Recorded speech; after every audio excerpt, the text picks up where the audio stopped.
So to kick it off, my name is Karinne Bessette. I am a technologist with Veeam software. I am also a Microsoft certified trainer, and I do training of certifications at a local vocational school.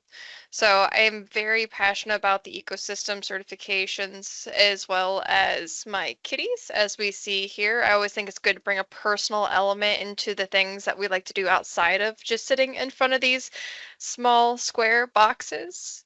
So moving on, one of my biggest things whenever I watch any type of presentation and someone uses a really cool tool, I don't want to be that person to sit there and be like, hey, what was it that you just used? So I actually posted out there for Windows Power Toys, and Zoom It are the majority of my tools that I use here inside of the sessions.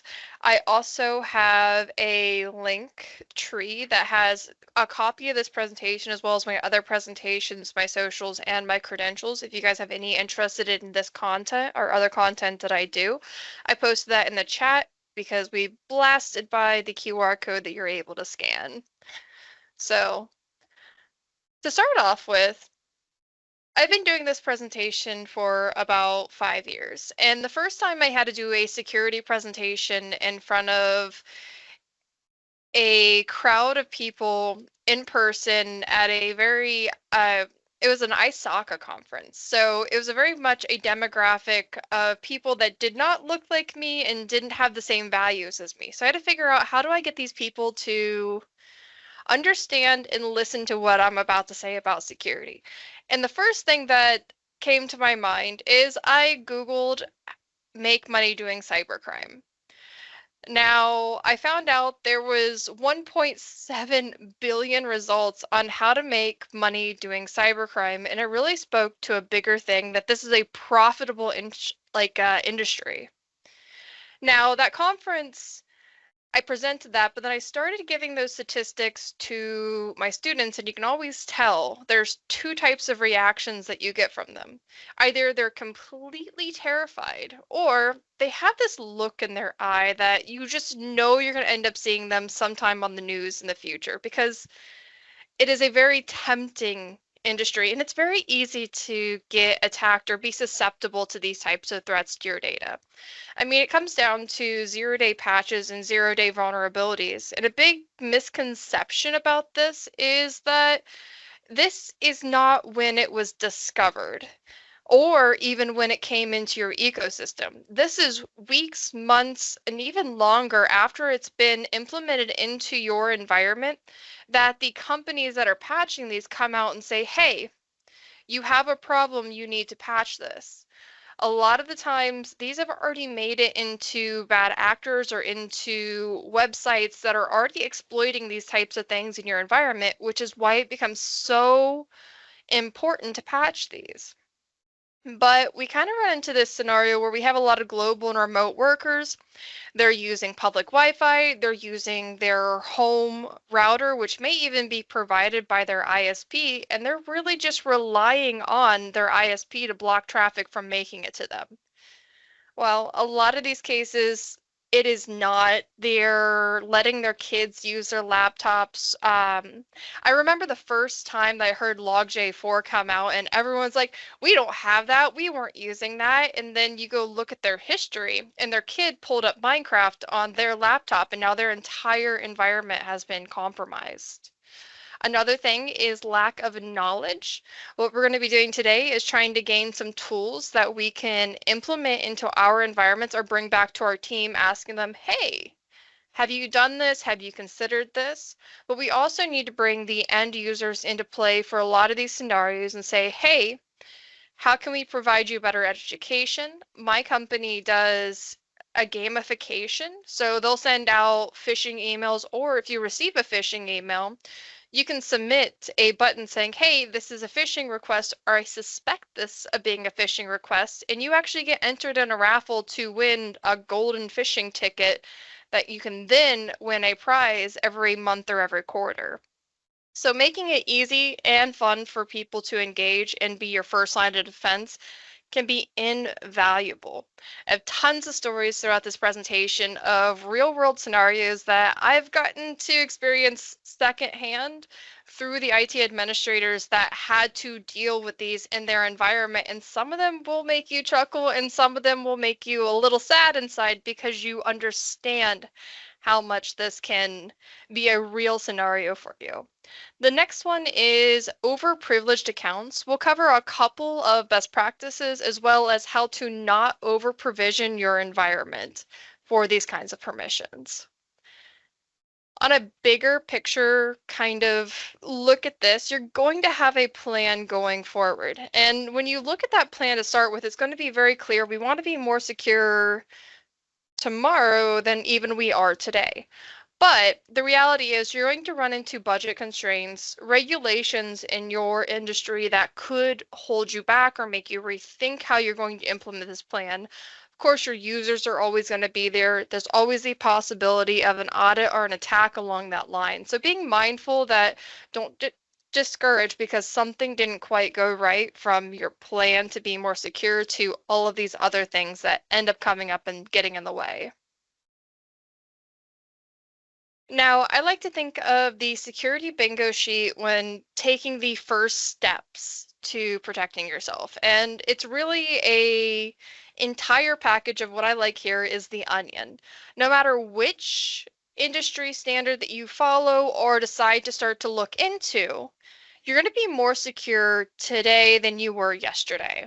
And what I mean by that is if you just start picking out and start implementing some of these, like if you go through the NIST regulations on password health, making sure that you have limited and secure access on your machine, or if you go into a control kind of aspect or monitoring types of access, one of these is going to help you get a better visibility, which will help you protect your environment more.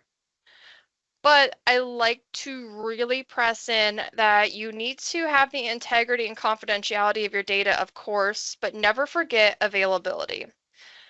I've seen availability be the #1 failure point in all security that has been deployed in any environment. And what I mean by this is if you prevent someone from being able to do your job, A, you're going to lose money because it's going to make it harder for them to orchestrate or work with end users. And two, they're going to find a way that's easier for them to go around it. Our organization, we shut down the entire ability to share out any files, folders, or SharePoint. What happened the very next week is 90% of the people that had to work with outside entities opened up a Dropbox account. This Dropbox account is not monitored by anyone. It's not held for password credentials by our company.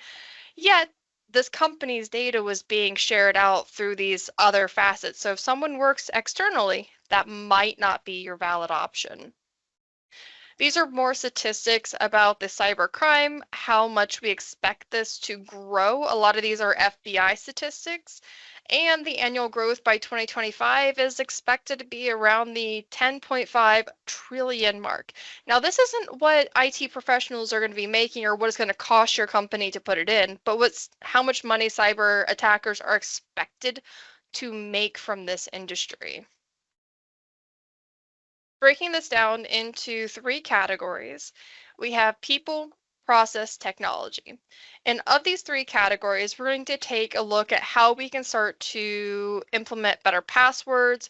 How do we train our employees on better phishing health? How about inconsistencies between your data clouds? So many organizations, and what you won't really hear the term anymore is Microsoft only shops, because Microsoft only shops don't really exist anymore. At least I don't run into them in the field, where this entire conglomerate of whatever application makes the best sense for our industry. Now, these applications all have different types of configurations. I'm in charge of our environment for GCP, which is Google, AWS, which is the Amazon cloud, and our Microsoft 365, as well as our Azure side for Microsoft. And each one of these facets looks completely different. The way the billing, the security, the management, all of these are different across all of the clouds. And if you don't have someone that's an expert and expects them just to know, hey, it's in the cloud, they know how to protect this, you're probably going to run into an incident where you are not protected and open yourself up to some type of liability in that expanded cloud region. Starting to call this a cloud sprawl. And one more reason before we start to get more into the content and features is if you need another reason not to pay the ransomware people out there is if you do pay ransomware recovery fees from the breach, then it's possible that you could be liable for sanctions via the government because a lot of these are paid out to places that we do not have proper business agreements with, meaning that you are going against federally regulated funds and how they're transferred out of the United States.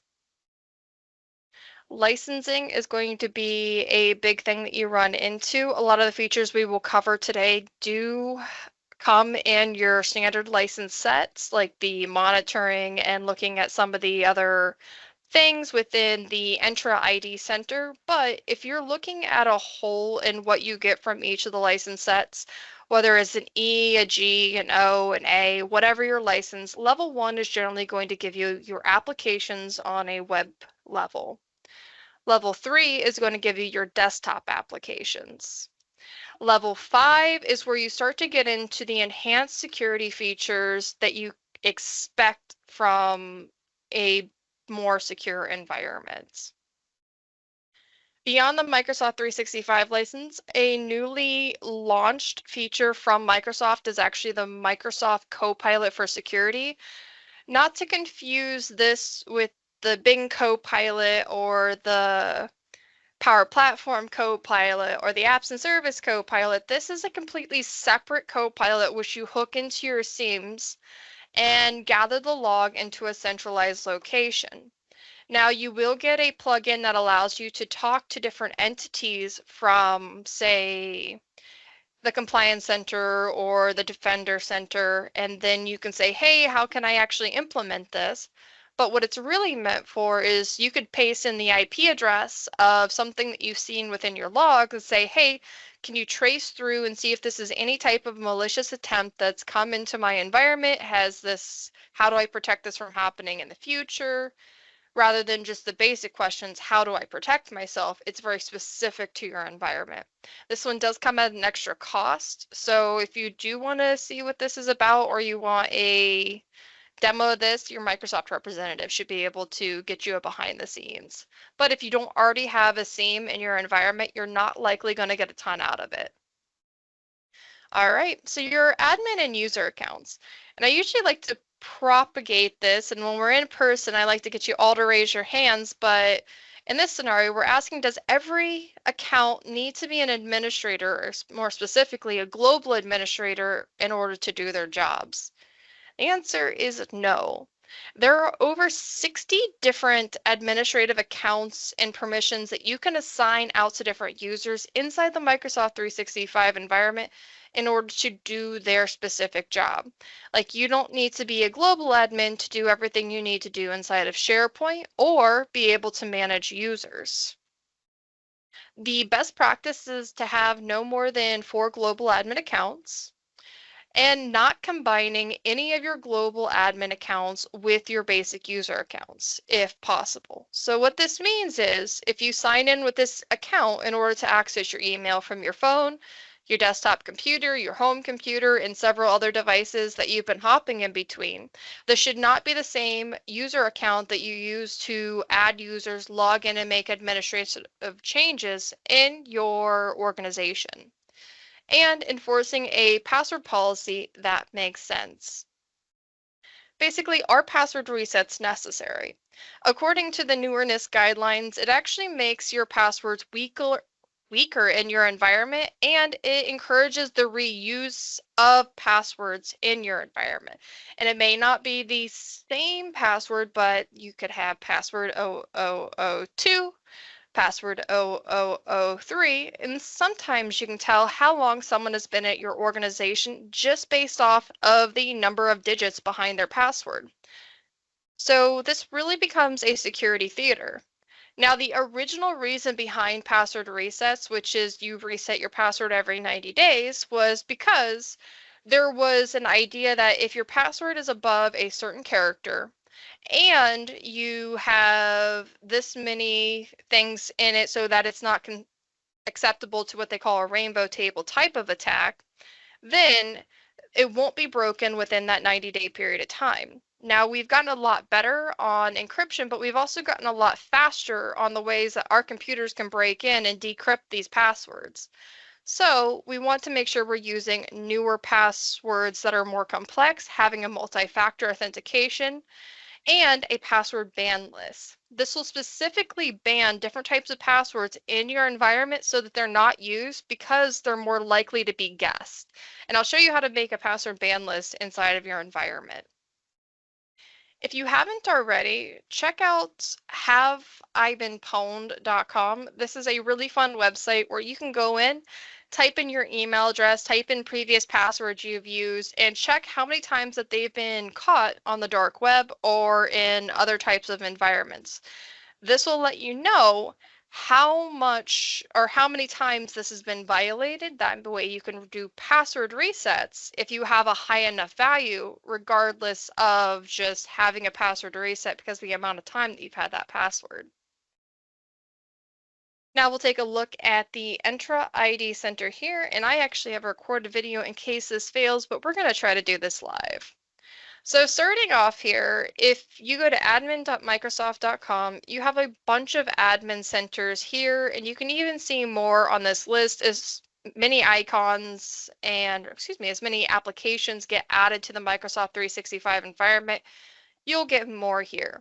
Now, fun is here on the left-hand side in the admin center, you'll have identity, but if you click on the all admin centers, you actually have Entra for the Entra ID. These go to the same portal. So you'll come over here and we can see how this redirects. And we have our URL up the top here that goes to the entra.microsoft.com. Once inside of the portal, you can actually go to the home, which I like to start off here because it has one of the scores that you'll want to pay attention to. If you have something that could be causing a risk to your environment or you don't have something configured that you should be looking at, your score will tell you, and you can even see all of the recommendations. We'll take a look at 3 different scores today. One of them is inside this Entra portal. The other 2 will be in our security Center for the Defender 365, and the compliance, which is the Compliance Purview portal. I have a lot of the things that we'll be covering here on the left-hand side already saved, which the first one is going to be authentication methods. But if you scroll down under identity and protection, you'll have the authentication methods right here. And under here, we have the password protection. You can check how the threshold is, how long they're going to get locked out for, but more importantly, we have our banned password list here. I often get asked, what should I be putting in here? I recommend any of the names of your domains, your products, your top features. Then I do a Google search inside for top passwords 2023, top passwords 2024, and I copy those into here. If you have any local sports teams that you also know could be used inside of passwords, you can type them out and put them in. You do not have to worry about case sensitivity. So if you decide you want to put in your entire name for the company, it will also disclude things that are common character replaces inside of here. So if I try to make a password, since I have Veeam in the list, so it's V33 AM, then it will also kick that out. Next, we'll take a look at the SharePoint Center for some of the restrictions that we can put in here. The SharePoint Admin Center is here on the left-hand side. I already have it loaded, so we don't have to wait on it. Now, under policies, you have access controls, and there's 2 things that you can do inside of here to help make sure that you don't have types of logins or people that you don't want coming into your network. The first one that we have here is session timeout. Now, this will sign out users if they've been inactive on a screen for a period of time. So this is they're working from home. They leave their screen unlocked because who's going to access this while they've walked away from their desk? You can have them automatically locked out and give them an option in case they're still in front of that screen to say, nope, I am still here. The other one can be a little bit more risky depending on your ISP. You would want to have an ISP range agreed on but from your ISP in order to say, hey, I don't want this to change, and if this is going to be changed, I need this much access or time ahead so that I can get the right IP addresses in. What this will also prevent is anyone external being able to then get to your SharePoint sites. This means someone working from home as well or from a mobile device that isn't connected to your internal network. What you may do is also offer a VPN policy where you have to VPN in order to get to your SharePoint sites. This may not be applicable to all situations, but more highly secure areas that you cannot risk that data exposure, this could be an acceptable risk or not an acceptable risk, depending on how you want to configure it. And that was the idle session timeouts. The next one is about phishing. So phishing is a great example of intention and how to protect based on intention, because if you do not discern what kind of intention is behind this attack, you may not be properly prepared. Our generic phishing attack that everyone thinks of, okay, you have an uncle who died in a far off country and now you have this money coming your way, you just have to give us some personal information. That is not the biggest threat anymore. And that's what our phishing attacks would generally be. What we're seeing now inside of businesses is actually a spear phishing. And the story I have behind this one is that someone inside of the company got an email and they actually replied to this external email entity saying, hey, I know about this purchase request. Can you give me more details? When they did that, they end up sending these external attackers more personal information, what the banners on emails look like, what any of the codes look like, what the signatures look like, what they expect from a template process. So once they've crossed that threshold, the spear phishing attack emails start to look more and more like they came from the company.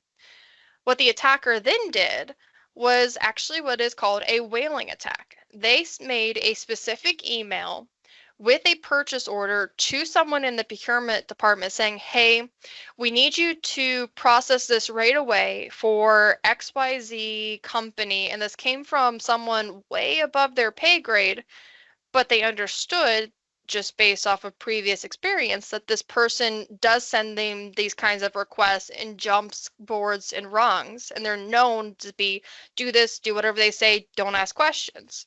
So they did exactly what they were expected. And now the purchase order information was sent out to this attacker with all of the money to an unknown account, and they assumed all of those losses. So when you're looking at whaling attacks, it's not just your C levels that you have to worry about for getting attacked, but people that handle money, people in the admin team. It could be just, hey, I need a password reset. I can't get this password reset that you gave me to work. They then get you to remote connect into their machine. Before you're realizing this isn't the person you should be dealing with, you've already had your credentials and your machine compromised, sometimes without even knowing what has happened. This is where we start to get to, okay, maybe that no one's account should have any kind of privilege access. So we're talking about just-in-time access, which is a feature inside the Microsoft 365 environment. This does require you to have a elevated P2 license for the Enter ID side. Now, this P2 license will give you access to have an elevation process on your account. So if you can't have separate accounts or you don't want to have separate accounts, I highly recommend paying a little bit more for anyone that's going to have an administrative privilege and having a four eyes rule put in place. And we'll take a look at what a four eyes rule looks like here. And we'll start off back inside of the Entra ID portal. And in this case, we're going to go to Privileged Identity Management, which is where we're going to configure the just-in-time access policy. The first thing, and it has a good quick overview startup here, we're going to go to the Manage Access.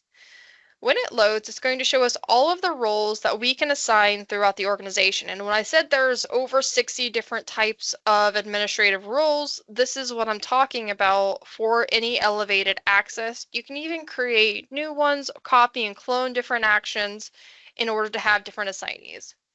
In this case, we're going to be taking a look at the user administrator role, which we're going to assign to Violet, which we have Violet assigned here. If she wasn't already, we could add her to the list.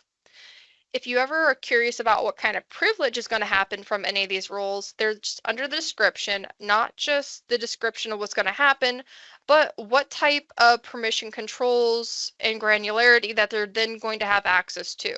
So if they remote connect with a Microsoft Graph API, these would be the same API graphs that you'd be looking at. So now to the settings.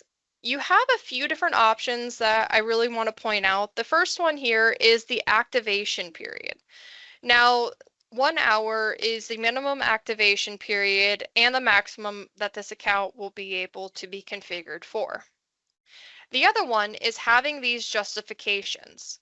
Now, the justifications are just text fields. They have no validation on the back end. So whenever you type in 123 or ABC for a ticket number, it will not say, no, this doesn't work, you can't get in. What it'll say is, okay, and save it to the log for this entry. That's why I really recommend having not just the justification, but the approver to have information on there too. So not only did you put junk information in, but the approver did, which makes you both liable if there's any kind of problem. This approver here is the person that's able to approve any kind of actions for the user administrator. If you work in a two-man IT department, you could always put it into place saying, hey, Jim, when I get back from lunch, I want to be able to add the new users into the system. Can you approve this for when I get back? And you can give someone the eligible time frame in order to approve it and say it's active at 1 p.m. when you expect to get back from lunch. That way it's already ready. And as you can see, sometimes this demo goes all right. Sometimes we have to give it a little bit of time for Violet to have the permissions to come through. And hopefully we're able to get that finished. Now down here, if you're worried about any type of user logging in and doing extra actions and you need to have visibility in your entire department, you could add additional emails and alerts that are sent out to the admins and the approvers if there's any kind of request. Now we'll go ahead and hop over to Violet so Violet can request access. And as you can see, Violet has a regular account here, but we don't have any administrator on the left. But even if we go to the admin portal, when it loads for us, we'll see that they have no access, and this screen just loads to a blank window saying, hey, you need to switch accounts because you are in fact not an admin. I have it pinned up here, but if you're looking for the identity governance, you can still get to the entra.microsoft side, and under this, you'll have privileged identity management. And this time, we'll just be going to my roles. Now, these are things that I have access to, and I'll have to request the access.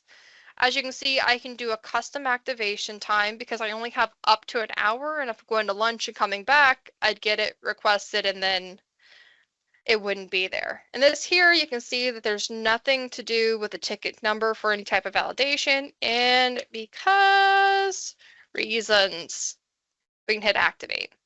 Now, since we require an approver for this and it's not just implicit access, we do have to go back over here into the privileged identity management, and I can see my approve request. And we see already that Violet showed up, what time, their ticket number, and the reason behind any of this. We can hit this and hit approve, We then have to put in a justification for why we are approving this, and this will all show up within the logging. So yes, you can put anything you want in, but if there's ever an audit, you'll then be able to pull back all of these reasons, and then you'll be under scrutiny for not putting in that proper information. It's important to note that if for whatever reason they still don't have it, they're like, I'm refreshing my screen, try signing out, allowing it to fully sign out, close the browser, and reopen. Sometimes this will kick it forward so that they're able to sign back in with that permission. So we'll go ahead and close out the browser now, re-sign in with Violet, and see if it's pushed through already. And if it's pushed through already, we should have access to the portal for the admin.microsoft.com, which it looks like it'll take a little longer. This has started to take about 5 to 6 minutes on the back end for a lot of these orchestrated workflows, especially since we've moved over to having so many things in the Entra ID side. So we'll let this process in the back end and see if we can come back to it later with that access. Now, the next thing is conditional access. Conditional access is a really cool feature. There's some mild conditional access features throughout all of the portals, but this one's more of a global application level, device level, safe countries, blocking your devices, and they have different templates that you can use. One of the templates are making sure all of your admin accounts are using MFA. You can also make sure if they fall within a certain category that you're not blocking their access, but you require extra levels of authentication for those accesses. Yes, that is another thing is if you go into incognito or private mode, that sometimes works as well. They just have to remember their password to be able to sign in on the other side. So we'll go into conditional access here, and I have it pinned, but conditional access is also under that protection and conditional access. Conditional access has gone through a couple of iterations and cycles over time. If you've been working with conditional access for a while, way back when it was still accessible through the admin center, a lot of these templates are going to look familiar because these were the original templates that were used in the conditional access, like blocking legacy authentication and multi-factor authentication for users and admins were some of the original ones added. We're going to create a template from scratch here so that we can see what options that we have available. And we'll create a new policy. And you do have to name this policy, name for policy. I always recommend having something very specific to what you're doing, but for our demo purposes, we'll take a look here. And you see this first warning. And I will give you guys information on what we call a break glass account. A break glass account is an account that you configure in case you lock yourself out of your environment or something goes down where you get locked out. Whether it's a multi-factor authentication failure, an application failure, whatever it might be, is you have this account around so that you exclude it from all of the policies. No one ever logs into it for any reason unless there is a problem in the environment. And what you do is you set up a ton of monitoring around this account. So if someone does log into it, there's about 15 emails sent out to anyone that should be brought in case that there is that kind of disaster saying, hey, this account has been logged into, there's a problem, and if there's not a problem, maybe you should go look at this account because it's been logged into. So you would use this to exclude either your specific user, and I actually do have a break glass account here because you can, in fact, lock yourself out. And this is exactly what this account is for. It's even listed as break glass. It's got all kinds of reporting on it in case it does get locked into. Another feature down here is to have report only. Report only, I recommend running this for 90 days before you actually turn it on. There are usually everything that you're going to have happen in your environment happen at least once every 90 days. So you have your quarterly reports and everything like that. Now, if you have targeted resources or if you just want to do specific apps, you can select that here. This is a newer configuration, so you can do it from only trusted locations. You don't have to do MFA, but if you're coming in from anywhere else, you then have to produce an MFA authentication. Could be one option here. Then we have our pre-configured types of filters. So you can do filter by devices. Say we give out certain devices through Intune. You could then filter out if anything that doesn't fall within this Intune list comes by, then they're not allowed to sign in for whatever reason. Or if you only give out iPhones or Windows phones as the devices on your network, you can block all other kinds of phones accessing, including if they have anything like a broken or jailbroken type of device. Now down here is where you can either grant access based off of other material or completely block that access at all. I like the idea of making them go through a multi-factor authentication and then teaching people that they shouldn't be getting multi-factor authentication requests unless they're actually signing in. I've seen more than one organization have the same story, which is a user came to me weeks after something had happened, like, hey, I keep getting these multi-factor authentication requests. They're driving me crazy. And all they do is keep hitting accept on all of these multi-factor authentication requests. And now their user's been continuously letting in bad actors into their environment. And they had no idea because they were not trained that this is not normal behavior. All right, and that was the conditional access side. This has a conversation of your security defaults. So security defaults are going to be your default conditions inside of your environment. If you start using the conditional access, you'll be moving past the original security defaults and into granularly assigning permissions. This will be a lot more secure than what you're working with, but it does take more work in order to configure, as well as continuing to monitor these configurations, making sure they're still the right choice. But you're still going to run into something that we call acceptable risk, meaning you're accepting what is going to happen to your environment if you don't do a thing. One of the biggest ones I run into the field is inside of education.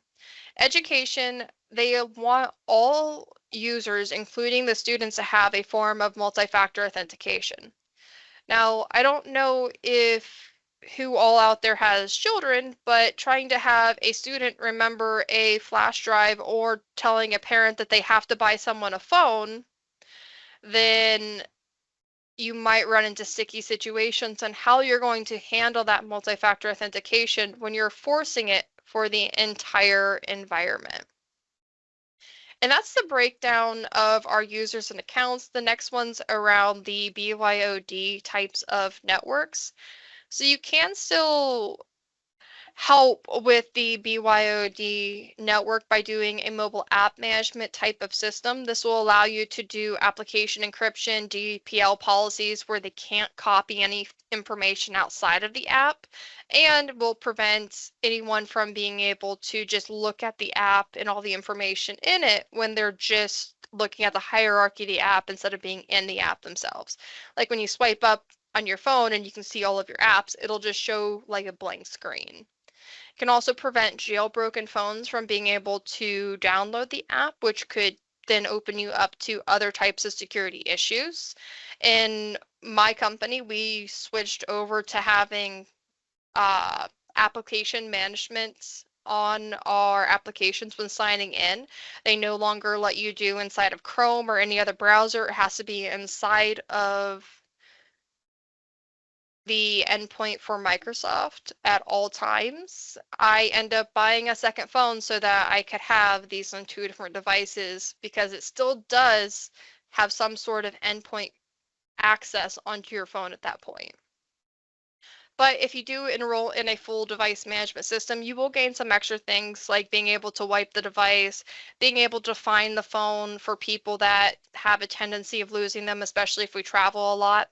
And you get the walled garden effect by being able to restrict the applications they're able to install side by side on that phone. Yes, they do sort of have a containerization system for applications, but there is definitely some bleed in all applications for security that you would be concerned about.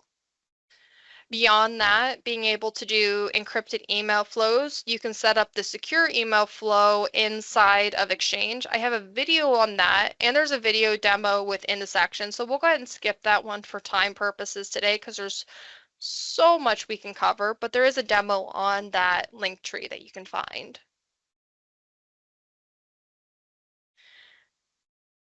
And alternative forms of authentication. Now, username and password authentication has really become a legacy form of authentication, especially if you're looking at applications. You have enterprise application authentication and app authentication with certificates is going to be your most secure. But more importantly, if you're going to have other services, decide on what kind of single point of sign-on that you want to use. A single point of sign-on helps you from having a sprawl of passwords across multiple accounts that could be either reused, forgotten about, or breached without the end user knowing. And if you have a breach for anything that is an unmanaged password, you're not going to have administrative access to be able to globally reset that password. And that's where we get into some more acceptable risk types of things. Like if you allow legacy authentication in your organization, this is the list of other legacy authentication that you're going to allow into your organization. And we'll get to the security and audit logging. Since this is really the lifeblood of our organization, I'd like to talk about the consequences. Now, there's a couple statistics that you see right here on the screen for consequences, and these are all specific to cloud kinds of attacks. And this was a report done from 2020 to 2022 to see the differences in types of attacks, how long they linger in your environment, and I highly recommend this report. It has nothing to do with my company, but I wanted to see some data for real life consequences. And one of my favorite statistics here is actually within the picture. As a result of breach in data in companies from 2020 to 2022 was a change in senior leadership. What this means is the people on the front lines trying to secure the environments were not the only people in the hot seat due to an attack. So if you're trying to struggle to get money for cybersecurity, you might point that out. There was a 50% increase, and that's nearly a 1 in 10 organizations that have been attacked are now looking for new senior leadership members. Beyond that, we have different security and compliance things that we can take a look at. We have defender reports, we have all kinds of audit logs, and so many other things. And a lot of these are actually free within the Microsoft Admin Center. And we'll take a look at both of these, the Microsoft 365 Defender and the Microsoft Purview, which if you know anything about Microsoft naming and conventions, Purview probably means this is subject to a name change later. And for both of our eyes, I'm going to switch over to light mode here on our Security Center. Now, within the Security Center, I like to start with our security score. Now, what the security score does is it tells us the things that we could do today to make us more secure, and it gives us an impact report on if we do this, if we don't do this, and where this falls inside the protection.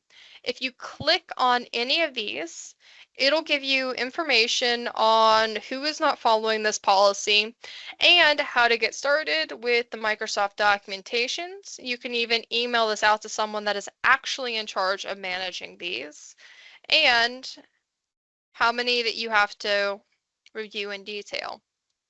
We can go down the list here, and a lot of these are going to be directed towards the Defender side. Things that are more Entra ID focused will be in the Entra ID section, but there will be more here than there will be in Entra ID. We also will be taking a look at Purview here in a little bit to see that.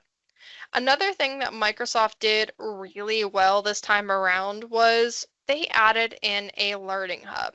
This learning hub, you can decide which sector do you want to tackle, whether it's not, or whether or not it's this portal side, or even your endpoint protection, your email and collaboration, and watch these short videos to see how to get started in any of these sections, and they go on and on.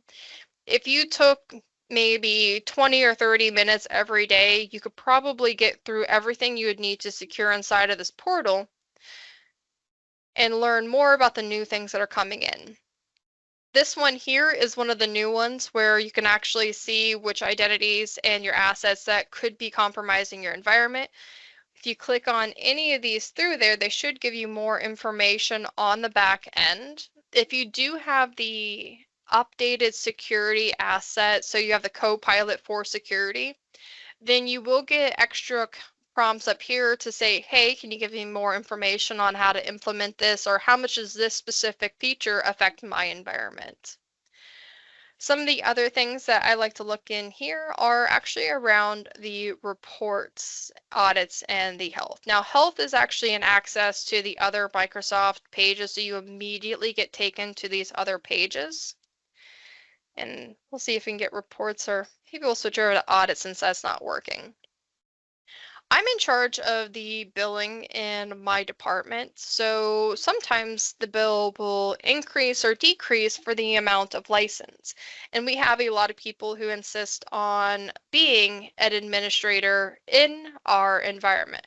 So you can actually search down granularly for users that have been added or deleted, as well as different types of files that have been added or deleted, and take those to see if something's changed. You can base it off of a scope, base it off of specific sites. You can do it based off of other configurations, but everything from the SharePoint side and on, and you can pull back that report. Now we have this loaded. Take a look at our security report. Now, our security report is showing me that I have a bunch of users at risk. A lot of these are due to the high permissioning that we have in this environment, just because this is a complete dev environment on the background. And it's taking us over to the risky users inside of the Azure portal, since they all link back to Azure. So sometimes you don't even know where to go because there's several links out of here into the other side. All right, and let's take a look at the compliance Purview portal. Now the Purview portal over here, we can see this is a very different score than the other two scores that we looked at. And a lot of these actions and items are going to be more due to what you might face due to regulatory issues. One of them being enabling self-service password reset. This could be a strain on your IT department, or if you want to look at all of them, we can look at all of the solutions just like we did in the other side, and it'll take us to the next page. So we can see all the information and what it's going to impact, how do we implement this, and any type of other controls and boundaries that are related here. So this really does give us a overarching view from there. We'll take a look at policies from this side.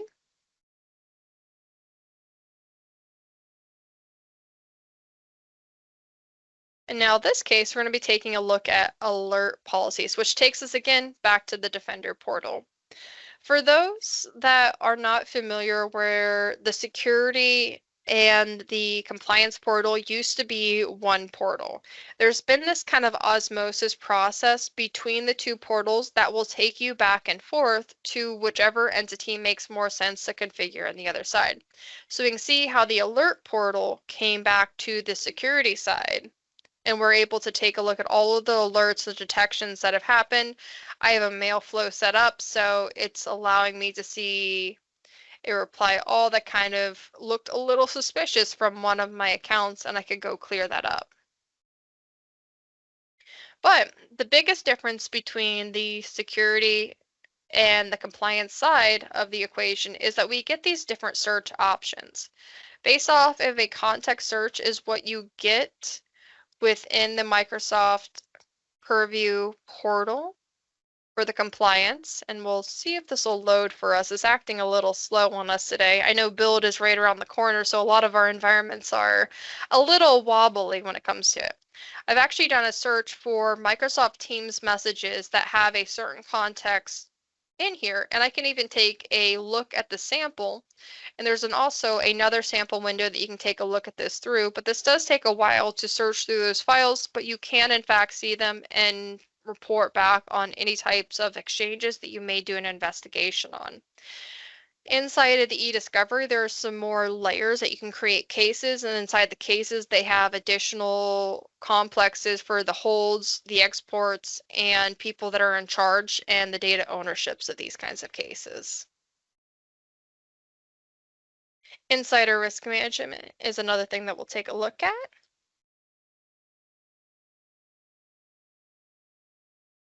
Now, this is an additional licensing inside the portal, but you can definitely get a better idea if you're worried about someone within the company to take care of all of the risk managements and everything within this portal. So I do want to leave time for questions.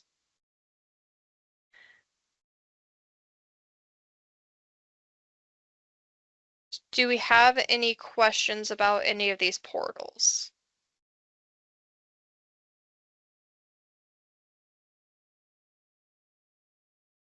See, we had some that came through in the chat.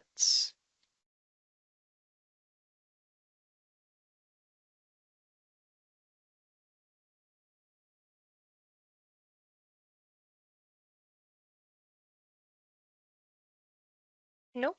Looks like we're good there too.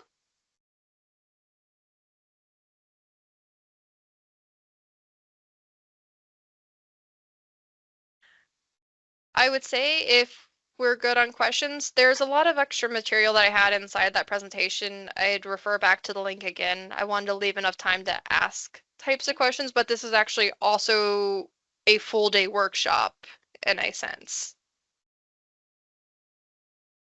Yeah, this is a absolute must, presentation, I think, for our community.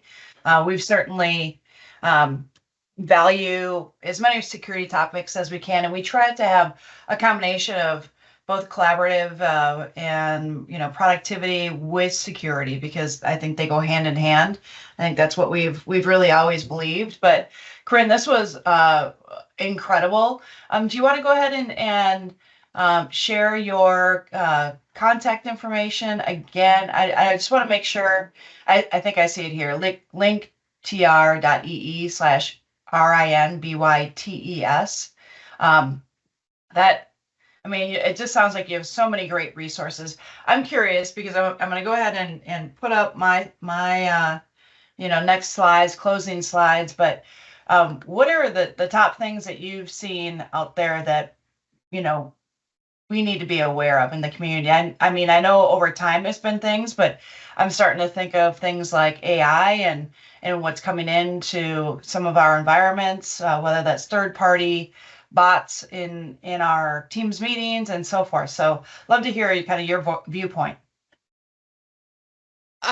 I am very pro AI, but I'm also very, very pro having a committee that you have inside of your institution that'll either approve or deny different AIs based off of their user and privacy.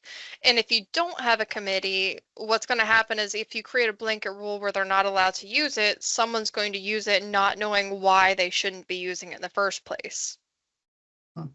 And some don't even know that AI has been implemented into an application they've been using every day. So one of the AIs that I use that I didn't even know I was using is I use Grammarly because I like having it for the spelling mistakes. It's got good grammar behind it, but most people don't realize they turned on an AI inside of Grammarly that runs in the background that if you have not turned it off manually, then your consumers are already using AI in applications. Okay. So having that committee is really important.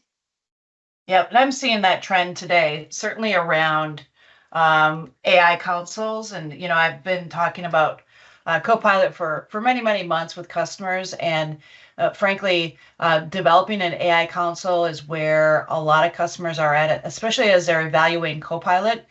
So to me, I think that would be like one of the best recommendations is putting together a AI council, and that's really product agnostic. It's more of how do you handle the legality, how do you handle the rules of engagement within your organization around the use of AI, and even the controls that you can put in place. So I would love to have you back and talking about what that would look like. I think